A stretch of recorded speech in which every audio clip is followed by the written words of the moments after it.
બાબા, જો કોઈ સંન્યાસી વૃત્તિવાળો માણસ સરકાર બનાવે તો? ત્યારે જ થશે આ દેશનું કલ્યાણ. દિલ્હીની ગાદી પર જ્યારે સનાતનને પ્રેમ કરનારો શાસક આવશે ને, ત્યારે મારું રામ મંદિર બનશે.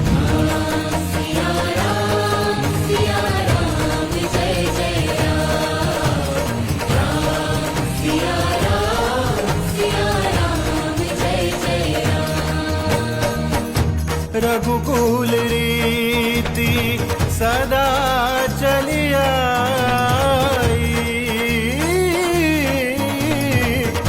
प्राण जाए पर वचन न जाए.